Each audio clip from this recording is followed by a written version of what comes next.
नमस्कार बंधुओं। गुरुदेव सारथी जी की जीवनी का 43वां भाग प्रस्तुत है।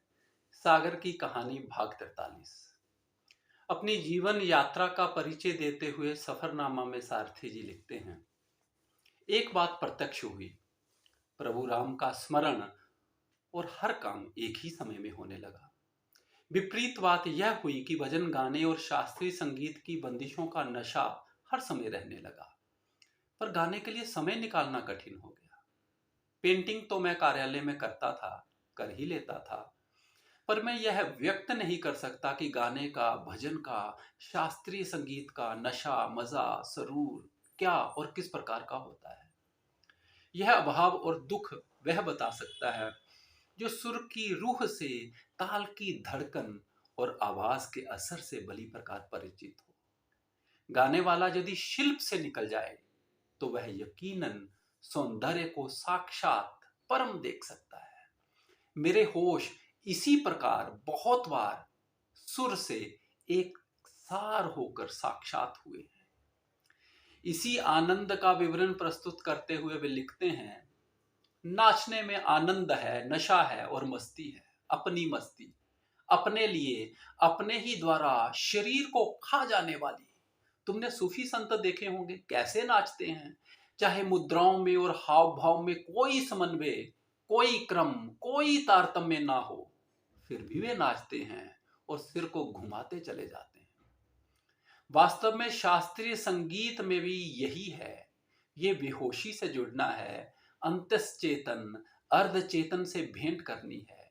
और ये तभी होता है जब तत्कालिक ज्ञान, बहिर्मुखी रस, रूप, शब्द, अर्थ आदि का ज्ञान गिर जाए, स्पर्श भी गिर जाए, तो फिर रस की चरम सीमा में स्वर और आनंद का समन्वय है।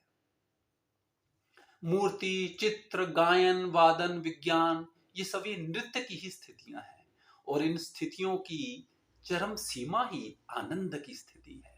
सारथी जी सभी ललित कलाओं तथा योग को आनंद प्राप्ति का ही साधन मानते।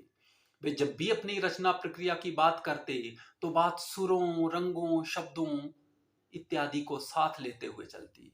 वे कहते, कला तथा योग दोनों की सीमा कलाकार और साधक के अनुभव की सीमा है। रचना की प्रक्रिया में जैसे जैसे जटिल एवं कठिन अभ्यास के दर्शन होते हैं, वैसे वैसे सौंदर्य समीप आता जाता है।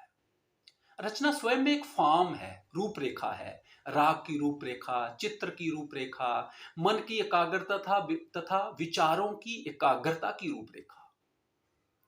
और रूपरेखा में उस हार्मोनी का, उस तारतम्य का, उस लय का, जिसे लय का समुद्र कहा जाना चाहिए, अनुभव, अनुभूतियों और अनुसंधान, इन तीनों का गहन होते जाना और मन, बुद्धि, चित्त, अहंकार का एकाग्र होते जाना रूपरेखा का समापन है।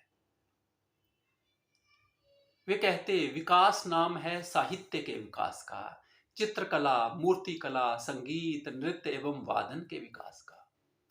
साहित्य, संगीत और कलाओं की एक रूपता तथा उनके अंतिम लक्ष्य की ओर संकेत करते हुए सारथी जी कहते, जैसे आराधक को पहले मंत्र का बोध या ज्ञान होता है, परंतु अभ्यास के द्वारा वह उसे अपने स्मृति पटल पर निरंतर जप से उतारता है। दूसरी तरफ एक साहित्यकार विषय वस्तु को लेकर काव्य की रचना के क्षणों में प्रतीक के, रूपक के संपूर्ण बोध और शब्द ज्ञान तथा प्रभाव से परिपूर्ण हो, एकाग्र हो जाता है। और जैसे एक संगीतकार राग का संपूर्ण अभ्यास कर चुकने के बाद भी बार बार कलश चमकाने की भांति राग को अधिक चमकाता जाता है, चमक, आकर्षण पैदा करता जाता है, उसके भीतर एक ही भाव होता है कि पहले निरंतर अभ्यास से स्वरों में, राग में प्रवेश करे और फिर स्वर भी हट जाए। राग के समय में, ऋतु में और रस में प्रवेश किया जाए। परंतु रस भी एक तत्व है, एक पदार्थ है। जैसे शब्द, अर्थ, प्रतीक पदार्थ हैं, फिर हम काव्य सुनकर कहते हैं पंक्तियां, राग अति सुंदर हैं अथवा तस्वीर अति सुंदर है। वे कहते, सुंदर कहने की सीमा तक कहीं ना कहीं राग का, तस्वीर का, काव्य का विषय सामने होता है, परंतु यह सब मिलकर अर्थात रंग, स्वर, शब्द अलंकार, भाव अलंकार, भाव चित्र, प्रतीक, तान, पलटा, सेकेंडरीज, ग्रेस सब मिल मिलाकर एक पदार्थ के तौर पर, एक आकृति अथवा फॉर्म के तौर पर जब समाप्त हो जाते हैं और जब राग के, चित्र के, काव्य के मात्र अंतिम बोध की स्थिति रह जाती है, वही परम स्थिति है। इसीलिए भगवान का नाम है श्याम सुंदर, क्योंकि भगवान पर जाकर पदार्थ, अपदार्थ, चर, अचर, सगुण, निर्गुण, विद्या, अविद्या, रजोगुण, तमोगुण, सतोगुण, रस, प्रकाश, प्रेम, दया, सहानुभूति, कृपा सब पीछे छूट जाते हैं और मात्र राम और कृष्ण रह जाते हैं, जो सौंदर्य की पराकाष्ठा है। वे नगर के विकास को कलाओं और साहित्य के विकास से जोड़कर देखा करते हैं। उनके अनुसार जिस नगर में से श्री रचना अर्थात अनाटमी जानने वाले चित्रकार अलोप होते जाएं, जिसमें अरूज जानने वालों को अपनी इज्जत बचानी पड़ रही हो, जिसमें साहित्य के साथ प्यार करने वालों की गिनती घटती जा रही हो, वह नगर क्या विकास करेगा? वे कहते विकास नाम है साहित्य के विकास का, चित्रकला, मूर्तिकला, संगीत, नृत्य एवं वादन के विकास का।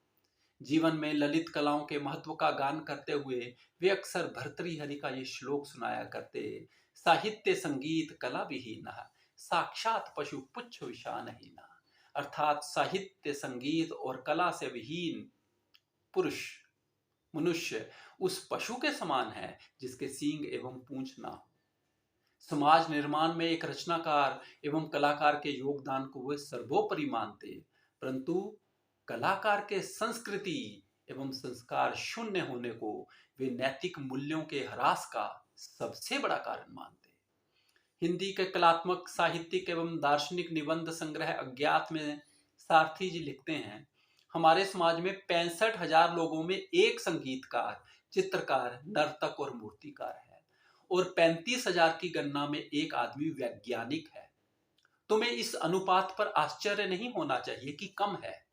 इसीलिए इन सबको समाज, देश, राष्ट्र की निधि, गौरव और पथ प्रदर्शक भी माना जाता है। सभ्यता, संस्कृति के रक्षक और लब्ध प्रतिष्ठित भी कई अवसरों पर कहा गया है। परंतु प्रश्न यह है कि ये सब कुछ जो कहा गया है अथवा कहा जाता है वह सत्य है? कुछ यथार्थ है इसमें? क्या आज का चित्रकार, संगीतकार, नर्तक और मूर्तिकार भारतीय संस्कृति को जानता है? क्या आज का वैज्ञानिक और ललित कलाकार जो कुछ सृजन कर रहा है वह कहीं पर संस्कृति के धरातल से जुड़ा है अथवा कहीं सभ्यता की आत्मा के दर्शन उसमें हो रहे हैं? तुम्हारे विचार में यदि 65,000 में एक ललित कलाकार है तो उसमें कितने मजनू होंगे, कितने कला के प्रति उन्मादित, उद्वेलित और दीवाने होंगे? और कला ही को वाद्य यंत्र और छैनी, हथौड़े और रंग और तुलिका ही को खाते, पीते, ओढ़ते, बिछाते और कला ही को बोलते और सुनते हैं, कितने हैं वो? नमस्कार।